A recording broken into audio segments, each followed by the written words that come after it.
बहुत समय पहले की बात है।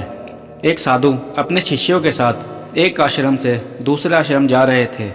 रास्ता लंबा था। उन्होंने अपने साथ कुछ खाने का सामान भी ले रखा था तथा साधु के पास पानी पीने के लिए एक कमंडल भी था।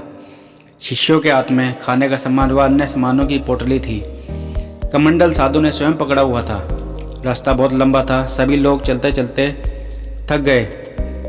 उन्हें अब कहीं ठहरकर विश्राम करने की इच्छा हुई, लेकिन अगर वह विश्राम करते तो दूसरे आश्रम में पहुंचने तक रात हो जाती और उनके पास रात को कहीं डेरा डालने का सामान भी नहीं था। इसलिए वह निरंतर चलते जा रहे थे। चलते चलते रास्ते में उन्हें एक नाला मिला जिसे उन्हें पार करना था, लेकिन नाले को पार करने के लिए उनके पास कोई साधन नहीं था। थोड़ी देर सोचने के बाद उन्होंने छलांग लगाकर नाले को पार करने की ठानी। एक एक करके सारे शिष्य नाले पर से छलांग लगाकर दूसरी तरफ कूद गए और अंत में साधु ने छलांग लगाई। साधु के छलांग लगाते ही उनके हाथ से कमंडल छूटकर नाले में गिर गया। सभी शिष्य परेशान हो गए। फिर एक शिष्य जिसका नाम माधव था, साधु का कमंडल निकालने के लिए किसी सहायता ढूंढने के लिए चला गया। बाकी के शिष्य चिंता करने लगे और योजनाएं बनाने लगे कि कमंडल को कैसे निकाला जाए। यह देखकर साधु भी परेशान हो गए, क्योंकि साधु ने सभी शिष्यों को स्वावलंबन की शिक्षा दी थी। उनकी शिक्षा पर कोई भी शिष्य अमल नहीं कर रहा था। सब एक दूसरे का मुंह देख रहे थे।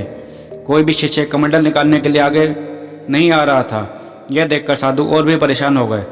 तभी उनमें से केशव नाम का शिष्य उठा और उसने नाले में हाथ डाल दिया, परंतु उसे कमंडल दिखाई नहीं दिया, क्योंकि वह नाले के तल में पहुंच गया था। तभी केशव ने अपने कपड़े उतारकर नाले में घुस गया और नाले के तल में से कमंडल निकाल लिया। इतने में माधव, जो सहायता लाने गया था, वह भी आ गया। उसे भी बाकी शिष्यों की तरह अपनी गलती का एहसास हो गया था। साधु ने केशव की खूब तारीफ की और तुरंत काम को करने के लिए उसकी खूब सराहना भी की। अतः इस कहानी से हमें यह शिक्षा मिलती है कि कोई भी काम छोटा या बड़ा नहीं होता। हमें अपना काम स्वयं करना चाहिए। किसी भी परिस्थिति में किसी दूसरे व्यक्ति से कम मदद लेनी चाहिए। अगर यह कहानी आपको पसंद आई हो तो कृपया लाइक कीजिए, शेयर कीजिए और सब्सक्राइब कीजिए, ताकि मैं आगे और भी ऐसी इंटरेस्टिंग कहानी आपके लिए ला सकूं। धन्यवाद।